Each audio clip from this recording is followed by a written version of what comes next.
All right, so let me quickly go through what we did yesterday. So we started our discussion on of second order ODEs. So the general form of which is given in this equation here, right? So this is what is called an inhomogeneous equation because of the presence of R of X on the right hand side. But if I set R of X equal to 0, suppose if the driving term is 0, then I end up with what is called a homogeneous linear second order differential equation. It's homogeneous in the variable y. Y simply easily factors out of this equation. Of course, one can look at this as a operator acting on y of x equals 0, even though we will not espouse that particular terminology in this course.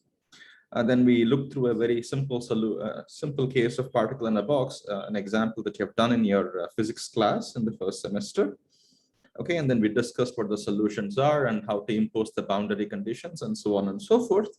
And unlike the very simple case of first order differential equations, in this case, since you're guaranteed two solutions, in the case of second order differential equations, a superposition principle holds, but only for homogeneous differential equations, not for inhomogeneous ones.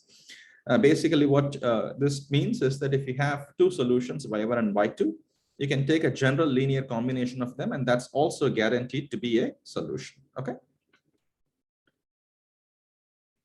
All right. So we then moved on to how to set up an initial value problem. Okay. And we will also look at a couple of examples of this in today's class. And then we discussed the concept of basis, motivating the concept of basis from your knowledge of vector algebra. And we made the claim, even though we did not prove it rigorously, that the solutions of a second order differential equation, homogeneous second order differential equations, are linearly independent, or you can construct them in a fashion that they are linearly independent and can thus serve as basis functions, or a set of bases. Okay, and we discussed what linear independence is. The two solutions should not be related by a very simple ratio, a constant ratio. Okay. Then we started talking about reduction of basis. This is a concept that, if you can, by some means, guess one solution for a differential equation, then there is a systematic procedure by which you can construct the second solution. So we were looking at a particular example before delving into the general theory of this.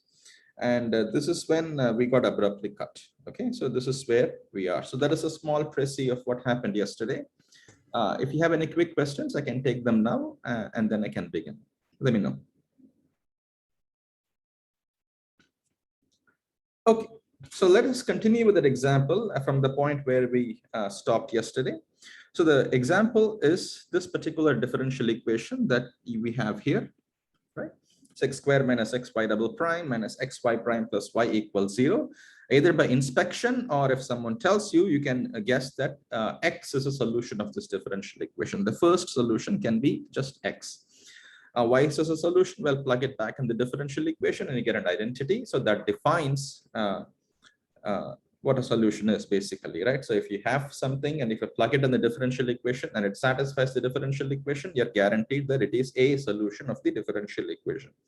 So we took y1 to be a solution of this differential equation, and then we constructed another solution y2, which is some function of x, u of x times y1. I can always do this, right?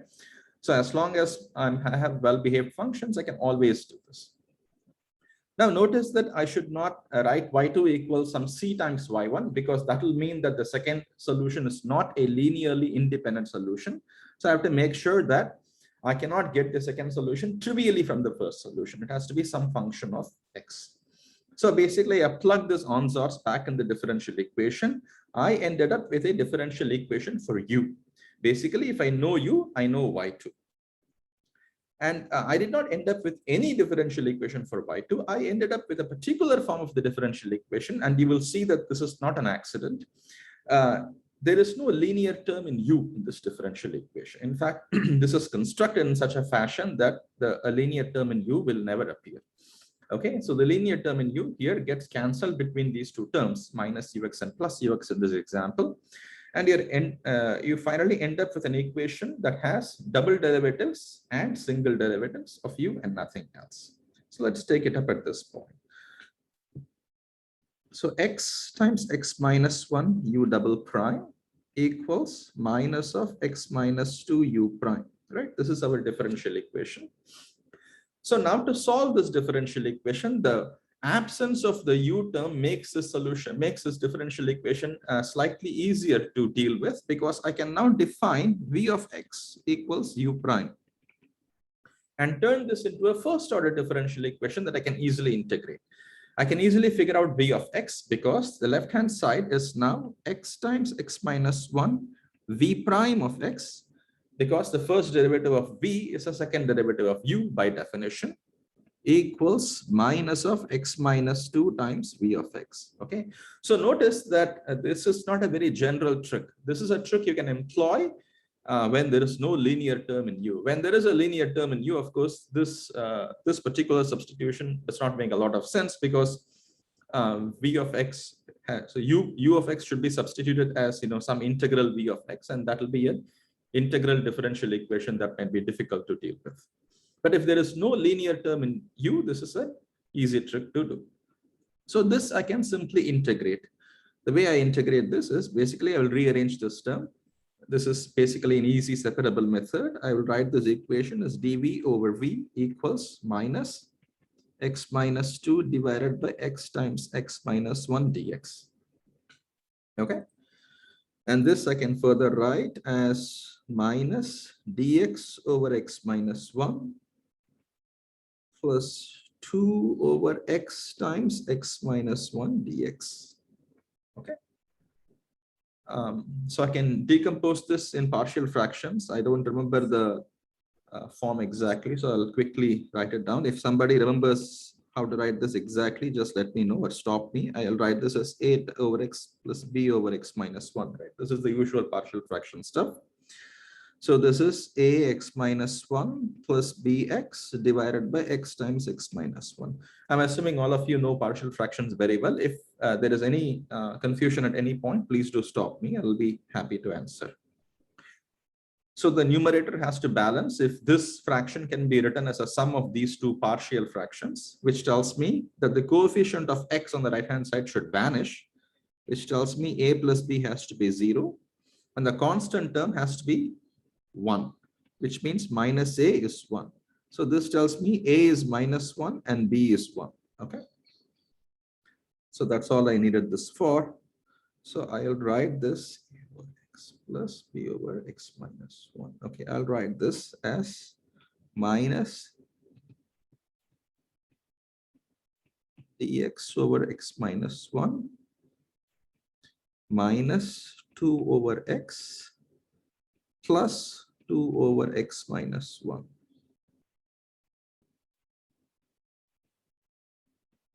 dx. Okay. Sorry about this detour. I should have written the answer down at the very beginning, probably. So which means that dv over v in this particular example is equal to dx over x minus 1 minus 2 over x dx, which can be easily integrated to give v as a function of x, which is logarithm x minus 1 minus logarithm of x square. Okay, which basically is logarithm of x minus 1 over x square. Now, if I'm very careful, I will write this as log of mod x minus 1 because I should not have negative numbers, but I will forget such sensibilities and simply write this as log of x minus 1 and log of x and so on and so forth. So now that I have easily determined b by turning this into practically a first order differential equation, I can now simply integrate this and then figure out u, because v of x is du dx. Sorry, this is logarithm v, right? Forgive me. This is log v, which tells me that v of x is really x minus 1 over x squared. Okay. So now v of x is du dx, which tells me that u of x is integral v of x dx. This is equal to integral dx over x minus dx over x squared, right? So which tells me that v of x, sorry, u of x is log x. Hello, sir. Yes, please. Sir, while integrating, there is some constant of integration. So I am not very fastidious about constants in the middle steps. I will plug in the constants at the end, because as long as I make sure that there is two constants at the end, I'm fine. So I'll explain what this means in a second. Okay. So I'll just finish this example and then I will make this explicit. So u of x in this example is, this is what? Plus 1 over x, right? So your point is that I should also have a plus c here consistently. And it is true, if I'm only interested in u, I should have a plus c, but I'm not interested in just u. So, No, sir, if you integrate b of means I agree. there is some constant terms, and then again you integrate, then some c times x come. There will be other additional terms that I don't want. So I'll come back to this question. Give me just a second. Okay. So my goal is to find y2. Y2 is just y1 times u. In this particular example, y1 was just x. So I have figured out what y2 is. Y2 is x times log x plus 1 over x, which is basically 1 plus x log x, right? Now I should write the general solution, and you can verify that this is linearly independent of x. Okay, there is no y2 divided by y1 is of course a non-trivial function of x. So these are two linearly independent functions. So the general solution is c1y1 plus c2y2. Now the question is, suppose if I had a plus c here and so on and so forth, and I will ruin my answer here, right? That is your question? Yes. Yes. So certainly I will ruin my answer, but I should also understand that, you know, when I'm doing mathematics, what is the final goal in my calculations? The final goal in these calculations is to get two linearly independent solutions, right? Now, whenever I have a constant in as an integration, if I'm solving an initial value problem, I have to make sure that by some means I have to measure the constant, right? So let us turn this from a mathematical problem into a physical problem or an engineering problem, right? So suppose you are given a second order differential equation and you are asked to determine the solution completely given these initial conditions. Let us say that the initial value problem is y at x equal to 0 is something and y prime at x equal to 0 is something, right? So the data can only support two constants, because a second order differential equation can at most have only two constants. Is that fine? And the two constants which we have defined at the very beginning are C1 and C2, where C1 and C2 are the coefficients of the two linearly independent solutions. This is my starting point. My starting point is, look, I can write my general solution as a linear combination of the y1s and the y2s that I get by solving the differential equation with these two constants C1 and C2. Now, the question in this particular simple class of problems is that I can figure out either y1 or y2, and there is a simple trick which you can employ to figure out the other solution. But in this process, I am not supposed to introduce additional constants, because a second order differential equation cannot have 5 constants, because that will be an undetermined problem. There is no way I can figure out the constants with the data given. So whatever I do, I should remember that my starting point is this general statement that I should always write my general solution as a linear combination of y1 and y2, and I know y1, I'm simply figuring out y2. Do you understand? So it is true that if I simply look at this intermediate step as a differential equation in its own right, I should be able to write down another constant C3 or something like that here. And I will have another term like, C3, blah, blah, blah. But that Yes, sir. Means if we write C3, then that term C3x come, but y1 is x, so it is taken care by them. It is true, maybe in this C1 example, it is taken care of, right? There could be other examples where it is not taken care of, right? So in general, I should not introduce more than two constants in my problem if I'm dealing with only a second order differential equation. Is that okay? Sir, how we are introducing here more than two constant? If we add plus c, then there is one constant. So basically, if I introduce a plus C3 at this step, right? So in this case, my first solution is X, right? So if I integrate, I will get, if I integrate integral, sorry. Okay, so I will do this separately because I don't want to confuse with the initial. Suppose if I'm looking at this, right? And then I integrate this to get U. This is log X plus 1 over X.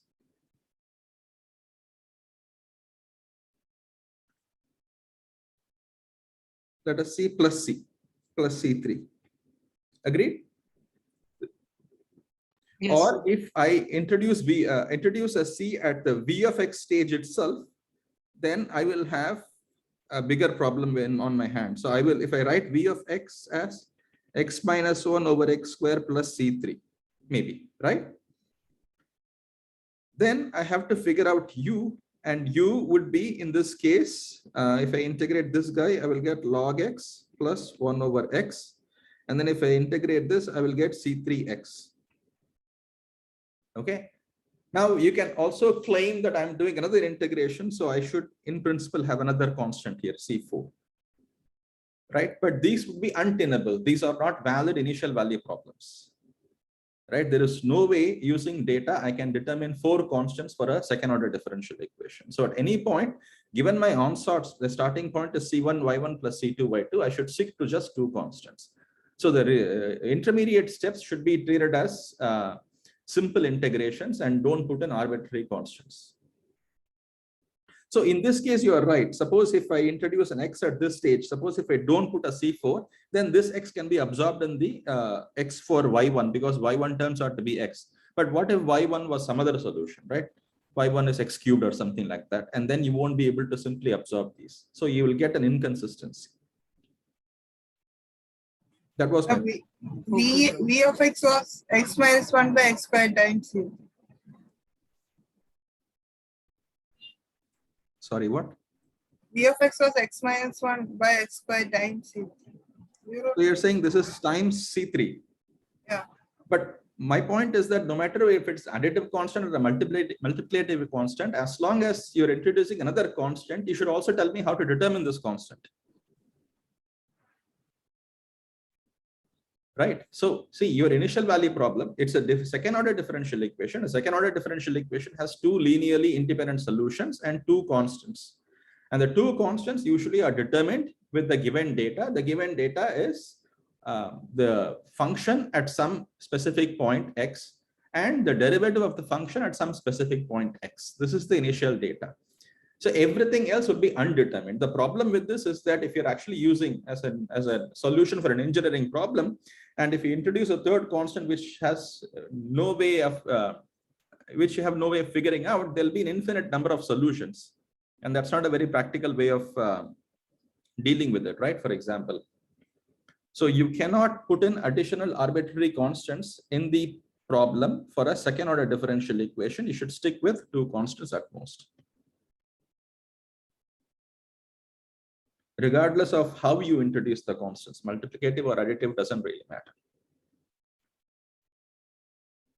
Is that okay?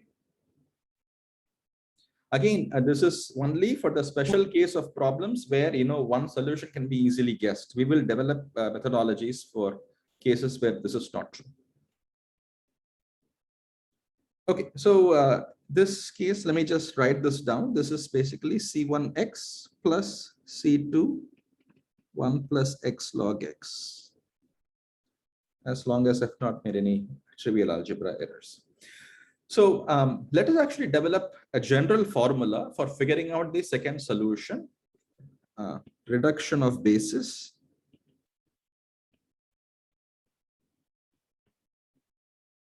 general treatment.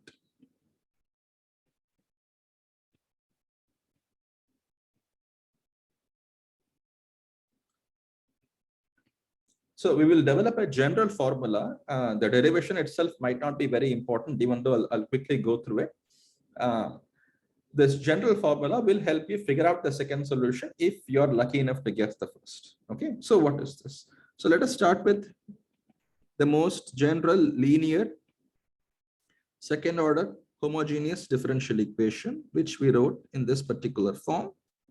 Okay, and let us say that, let's say y equals y1 of x is a solution of this ODE. Okay, by this I mean that if I plug in y1, this equation is satisfied. y1 double prime plus p of x y1 prime plus q of x y1 equals 0. Right? This is what I mean. So again, in the same way as we did the example, I will assume that a second solution y2 can be thought of as some u of x times y1. Okay, so let me plug in this form of y2 in the differential equation, form a differential equation for y2 and see what I get. So y2 prime would be u prime y1 plus u y1 prime, and y2 double prime would be u double prime y1, and if I differentiate this, it will be u prime y1 prime. And if I differentiate the second term, I'll again get a u prime y1 prime. So I'll get two factors of u prime y1 prime. And the last term would be u y1 double prime.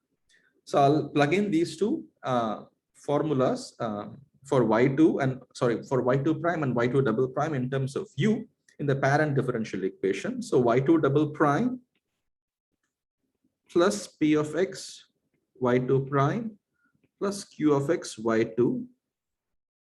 If y2 is a solution, obviously this has to be equal to 0. So let's evaluate this. This would be equal to u double prime y1 plus 2 u prime y1 prime plus u y1 double prime plus p of x times u prime y1 plus u y1 prime plus q of x times u y1. Okay, and this is equal to 0. But what is this equal to? So let's look at all the terms I underlined with a green pencil. So look at the coefficients of u. These are the three coefficients of u, and I'll collect these three coefficients of u separately. So u times y1 double prime plus p of x y1 prime plus q of x y1. Okay, the remaining, of course, is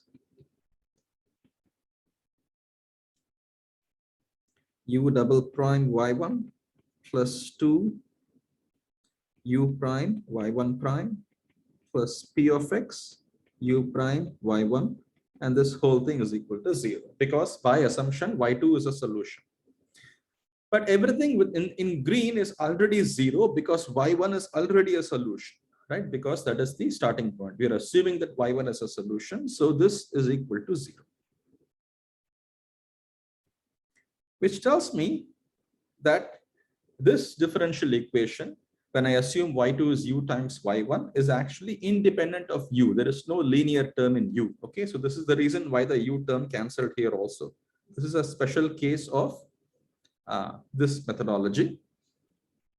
So I can pretty much do the exact same thing. I can simply integrate this equation. So the differential equation I have for u is now simply y1 u double prime plus 2 y1 prime plus p of x y1 times u1 prime equals 0. Okay, or if I clean this up a little bit, divide by u p y1, I get 2 y1 prime plus p of x y1 divided by y1 u1 prime equals 0. Okay, so I'll again use the same idea that u prime is some v of x, and I will turn this into a first order differential equation for v of x. So this becomes v prime of x plus 2y1 prime plus p of x y1 divided by y1 times v of x equals 0, which I will again integrate. dv over v would be equal to minus 2y1 prime over y1 dx plus p of x dx. Okay, so I integrate both sides. I get logarithm of v equals minus, or this can be written as logarithm of 1 over y1 square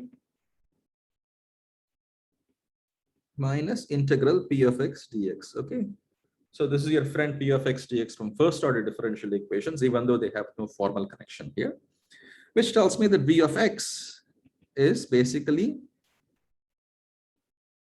if I exponentiate both sides, I'll get 1 over y1 square exponential minus integral p of x dx. Okay, and that's pretty much it. So once you know v, you can figure out u of x is simply integral v of x dx, and then y2 would be u of x times y1. And since, remember, from this construction, there is no way u of x is a constant, because v of x is explicitly a function of x, and integral of this would also be a function of x in general. So u of x would be some function of x, and so you have constructed by this method a linearly independent second solution, or you have completed the basis. Okay, you have figured out y1 and y2, and you can write the most general solution as c1 y1 plus c2 y2. Okay, so even if you don't put a lot of stock into all these derivations, we will again see another example of this methodology playing out when we in today's lecture. Simply understand that the final formula is something that is not very difficult. Once you know y1 in this particular formula, once you know y1 and you know p, because p is given in the differential equation, so simply figure out integral p of x dx, exponentiate the guy, divide by the first solution squared, and you get p. Integrate that, you get u, and that's pretty much it. You're done. Okay, so this is the general methodology. And you see that the cancellation of the u term is not special to the example. In general, by this onsorts, by this construction, it is guaranteed that the linear term in u is going to drop out, making this differential equation for u slightly simpler than the parent differential equation. Okay, so this is pretty much all I wanted to say in general about second order differential equations and ordinary differential equations of order 2. And now we will move on to certain classes of these guys that we can easily solve, and we will start with the simplest of examples. Okay, the simplest of examples that we will start with, the name is a handful: homogeneous second order ordinary differential equation with constant coefficients. And for people who have done differential equations, a bit of differential equations in their high school, this is the stuff that is usually covered under the name of differential equations. And this is, it makes sense because this is the simplest class of differential equations that you can have. And constant coefficients means that, look, the general form is y double prime plus p of x y prime plus q of x equals 0. Constant means these are not functions of x, these coefficients, which means I'm going to specialize to that class of differential equations where p of x and q of x are not really functions of x, they're just constants. So I'm going to solve this equation, a y prime plus b, sorry, someone should have caught my mistake here. I forgot the y. Yeah, by equals 0. I hope I've not forgotten the y somewhere else. This is correct. Okay. where A and B are constants. Okay, so this is the easiest class of second order differential equations, and I'm sure many of you have seen this before. We will quickly, the next 25 minutes or so, look at all possible solutions of this differential equation. Okay, so the way your book instructs to proceed is that, look, the differential equation y prime plus ay equals 0 has a very simple solution. This is depending on the sign of a, whether it's positive or negative. The solution is e to the ax, right? And if a is positive, this is e to the minus some number, and if a is negative, this is exponentially growing solution. So we can as well try a solution of this kind. Okay, so I will go with this methodology, but I'll also tell you an equivalent way of understanding this toward the end. So try a solution of the form e to the lambda x. Okay. So first, if you object to this, saying that e to the lambda x is only one solution, it is not quite true, because you could have multiple solutions depending on what lambda is, which is what we are trying to figure out here. So plug in this solution in this differential equation. Y prime would be lambda e to the lambda x. Now notice that I don't have to carry any constants, because everything is a function of y. So there is a constant throughout which drops out in this differential equation, right? So the only non-trivial thing is what is lambda, which is what we need to figure out. Y prime is one factor of lambda comes down, and y double prime is two factors of lambda coming out. So plug this in the differential equation and you get lambda square e to the lambda x plus a lambda e to the lambda x plus b e to the lambda x equals 0. And since this is valid for any e to the lambda x, and e to the lambda x is in general not 0, we turn this into an equation, algebraic equation for lambda. So lambda squared plus a lambda plus b equals 0, which of course is famously quadratic and easy to solve. So lambda would be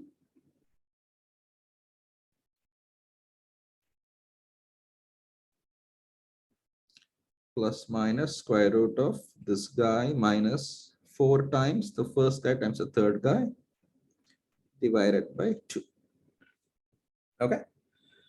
So notice that you have two different values of lambda. So let's call this lambda 1 and lambda 2. Okay. So your most general solution can be written in general as C1 e to the lambda 1x plus C2 e to the lambda 2x. Okay. But there is more to be said in this equation, but this is the general methodology. Okay. So if this is not very satisfying to you, there is another way in which one can approach this problem. And since we are not doing operators in this course, I didn't want to say it, but I cannot resist. So notice that this equation, see, the whole point here is that, this quadratic equation can be solved. So I can as well do this step in the right at the beginning, where I have this differential equation. So I'll write this differential equation as d square plus dx square plus a ddx plus b acting on y equals 0. Okay. And if I call this as ddx, then I can turn this into an algebraic looking equation, even though it is a differential equation. I can write this as d square plus ad plus b times y equals 0. Okay. Now I can factor this guy. Since this is quadratic in the operator d, I can factor this guy as sum d plus lambda 1, d plus lambda 2, y equals. Hello, sir. Yes. Sir, capital D is d by dx and d2 by dx square is the derivative of this. Then how can you write it as d square? So I don't understand what. So d square means d by dx whole square. No. So d square is operator square, right? See, an operator is different from a differential. So this is why probably I shouldn't have gotten into this. So df, so let us call a quantity k equals df dx, right? Okay. Now, obviously what you're saying is true. K square would be df dx the whole square. Okay. But if I define my operator as ddx, okay, like you did in your first semester of physics, you call the momentum operator as, okay, I'll give you an example. Maybe this will help you jog your memory, right?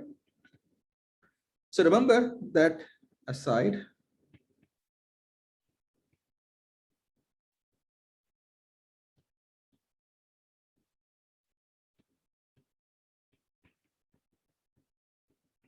okay. So when you did your PH 101, right?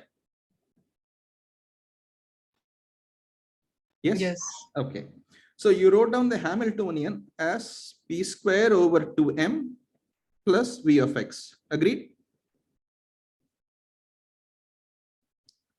Yes. Yes. Okay. And you wrote p as an operator minus I ddx, right? Now in the position representation, did this Hamiltonian become d psi dx the whole square plus v of x psi, or did it become d square psi over dx square plus v of x psi? You remember so you see the difference between these two. When I square an operator and when I square a function, those are two different things. When I square a function, what you say is absolutely correct. So if I define some k as d psi dx, then k square would be d psi dx quantity square. Okay. But if I define k as the operator ddx, then the square of the operator, the square of the operator is 2, regardless of what function it acts on. The square of the operator is simply d dx operator square, which is d square dx square. Okay. So there is a minute difference between these two, which is actually quite a big difference, honestly. Does this make sense? The question is whether I'm talking about an operator or a function. So in your quantum mechanics example, the Hamiltonian is not this, it is this. Okay, it's a second derivative of position, not the first derivative, quantity squared. Okay. Anyway, so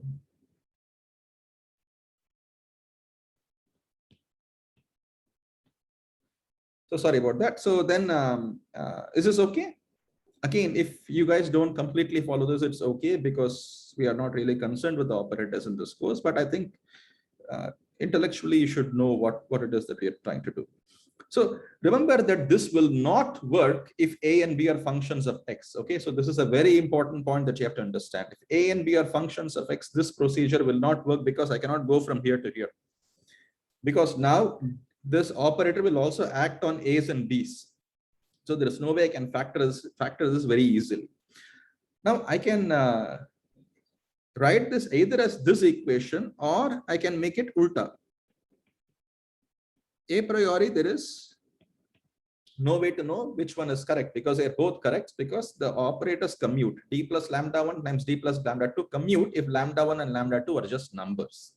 Okay, so this means I can view this as d plus lambda 1 acting on y1 equal to 0, or d plus lambda 2 acting on, y equal to 0, or d plus lambda 2 acting on y equal to 0, which gives me two solutions, e to the lambda 1 y and e to the lambda 2 y. The way I have written it is minus, but if I had a plus or a minus here, it will be the opposite sign. So the sign here doesn't matter, it depends on the sign of lambda. And the general solution is a linear combination of these two. Okay, so this is an aside. Even if so aside, so I will put this in boxes. And notice that this operator way of looking at this differential equation yields you the same result, as long as you're dealing with constant coefficients. Okay. So the whole point in this problem is to figure out what lambda 1 and lambda 2 are, and then figure out the solutions. Now, depending on this structure, this square root of a square minus 4b, you can have three different cases. The first case is the simplest case, case 1. Is remember that your solution is minus a plus minus a square minus 4b over 2, right? So the first case is when square root of a square minus, a square minus 4b is greater than 0. Okay, and then you have two real roots. Two real roots. If you have two real roots, lambda 1 and lambda 2, this is the simplest case, right? So this means that your general solution is C1 e to the lambda 1x plus C2 e to the lambda 2x. And there is nothing more to be said. Okay, for example, if I give you the differential equation y double prime plus 5y prime plus 4y equal to 0. Okay, example. I promised to write examples in a different color and I forgot.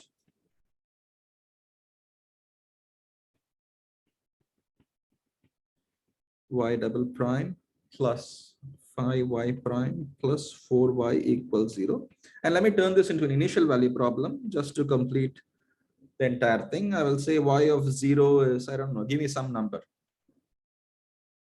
2. Y prime at x equal to 0 is minus 1. And also your initial value problem might not always be defined at x is equal to 0, right? So it's some random point, but x is equal to 0 is easy to evaluate things with. So that's why we choose for examples. Now this can be easily solved. The characteristic equation, if I plug in y equals lambda x is, this equation for lambda is the characteristic equation. So this is lambda square plus 5 lambda plus 4 equals 0. Which means lambda would be minus 5 plus minus square root of a square minus 4b over 2. This is minus 5 plus 3, which is minus 1, minus 5 minus 3 over 2, which is minus 4. Okay, so these are two distinct real roots. So my general solution is y of x is c1 e to the minus x plus c2 e to the minus 4x.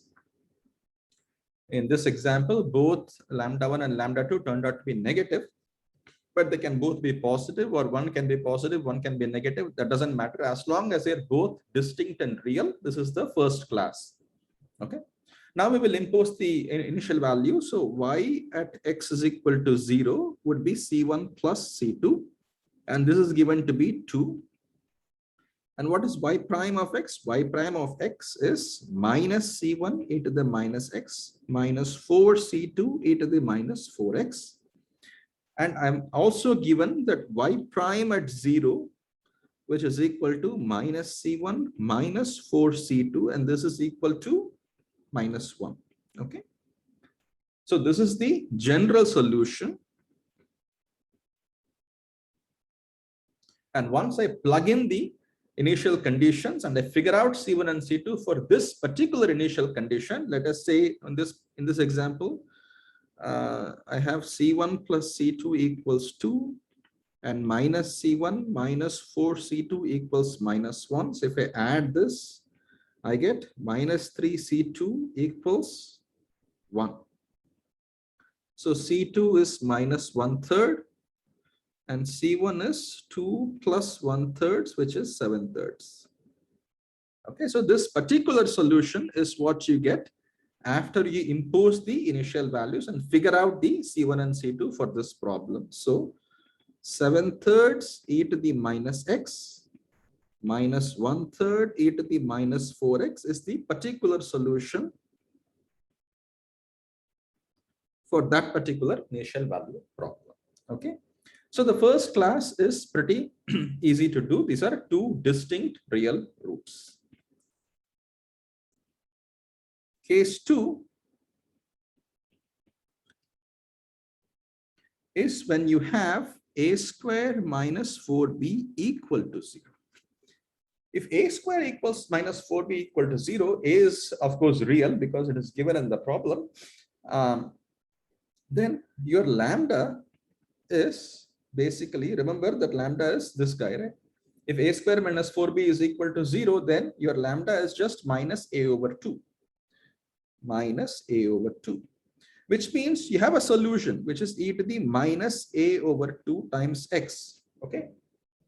But you also need another solution because you're dealing with a second order differential equation and you need two solutions. And this way of figuring things out only gives you one solution in the case of a square minus 4b equal to 0. So in this case, you take recourse to again the reduction of basis stuff. Okay, so you know one solution. So you figure out the other solution by saying y2 is some u times y1, which is u times e to the minus ax over 2.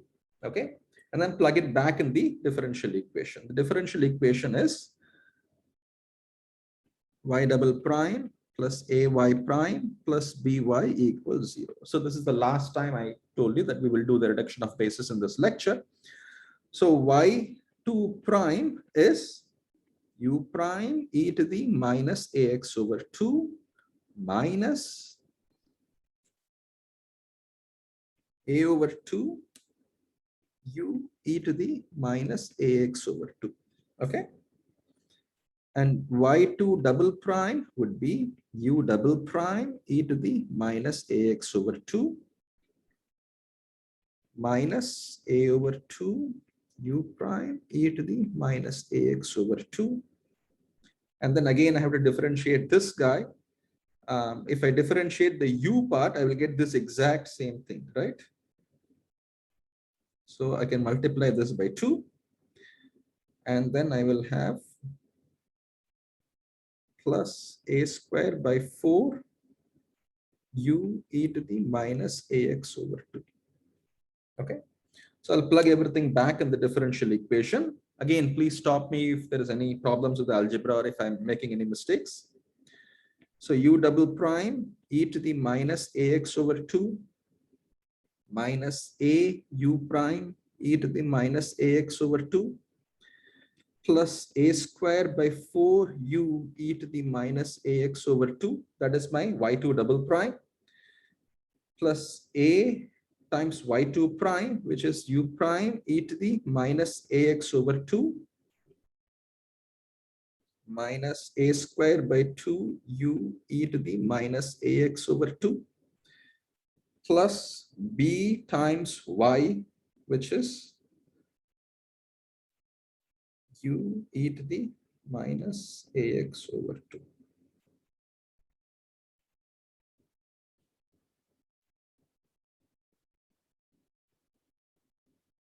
Okay. And this has to be equal to 0 if this is to be a solution, which means I can factor out e to the minus ax over 2, and I will leave the algebra to you, and you will actually find that this amounts to, I will actually complete the algebra later after the lecture and plug it in if you need it. But once you complete this algebra, you will actually see that in this equation, not only does the u part cancel, the u prime part would also cancel. Okay, and you will be finally left with u double prime e to the minus ax over 2 equal to 0. This will be the result of this manipulation. Okay, again, I'm not doing this for reasons of time, but you can easily fill in the steps. Okay, so this means that since e to the minus ax over 2 is in general, I don't want the solution, the y1 to be equal to 0 for all x. I want u double prime to be equal to 0, which tells me that u of x is just x.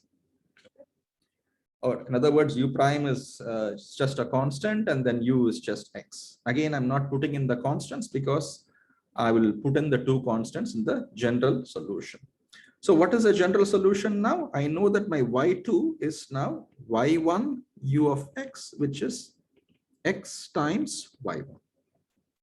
So in the case of two double roots, my most general solution y of x is given by c1 y1 plus c2 x y1.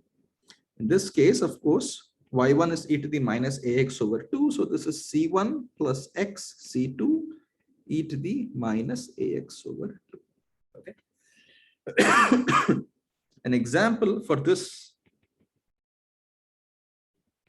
would be y double prime plus 6y prime plus 9y equals 0. Okay, so you can easily check that lambda equals, this can be, the characteristic equation is lambda square plus 6 lambda plus 9 equals 0. which is basically lambda plus 3 whole square equals 0. So lambda is minus 3. So the general solution for this is again C1 plus x C2 e to the minus 3x. And of course, once I give you initial conditions, y at 0 and y prime at 0, we can fix C1 and C2. Okay.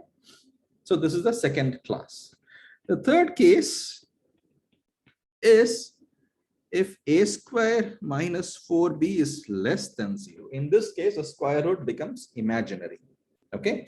Now there is nothing to worry in this case. Even you would of course have complex solutions, and it doesn't matter if the equation that you're dealing with is real, because a real equation can also have complex solutions. But in this case, there is a way to convert everything into real solutions.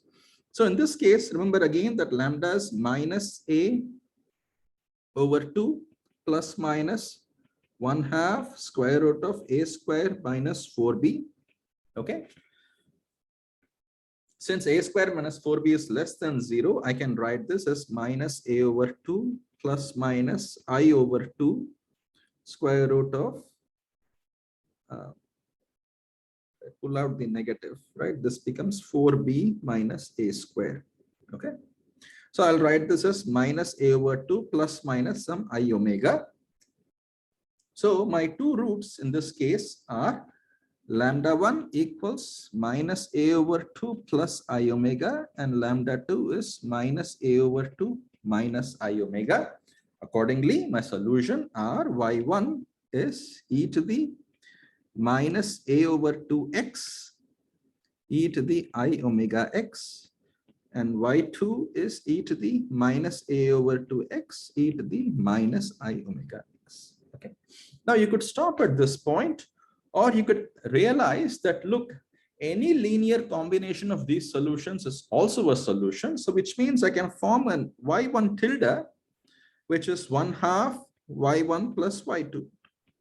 If you do this, of course, there is nothing wrong with this, because we are dealing with a homogeneous second order differential equation, and e to the I omega x plus e to the minus I omega s by Euler's formula, which you know very well, is just cosine theta. So you will have this solution as, so which means y1 tilde would be e to the minus a over x cosine omega x. And similarly, I can construct a y2 tilde, which is 1 over 2i y1 minus y2, which tells me that I can construct another solution y2 tilde, which is e to the minus a over x sine omega x. Okay. So whether you deal with just these complex exponentials, e to the I omega x or e to the minus I omega x, or you take some linear combination of them and deal with cosine omega x and sine omega x, is completely equivalent. So we can write the general solution y of x in this case as e to the minus ax over 2 times c1 cosine omega x plus c2 sine omega x. This is slightly a neater form. Or you can as well write c1 e to the I omega x plus c2 e to the minus I omega x, and that is also perfectly acceptable. Okay. So in the case of homogeneous equations with constant coefficients, plugging in this characteristic equation, you have three basic cases. The three cases depend on what this square root function is, whether it's greater than 0, equal to 0, or less than 0. Accordingly, we have two real roots, or two distinct real roots, or two double real roots, the same roots. This is the case 2 that we talked about. In this case, of course, we have to do the reduction of bases and figure out the second solution. And in the third case, you have a square minus 4b is less than 0, and then you have two complex roots that occurs in pairs, plus minus I omega. And the general solution in this case is e to the minus ax over 2 times something times cosine omega x plus something times sine omega x. Again, c1 and c2 are determined by the initial values that are given to you. Okay. So I'll stop at this point today, and then we will continue next week on the same subject of second order differential equations. We'll move on to certain physical examples of masses and springs and see how these things work in action. Okay.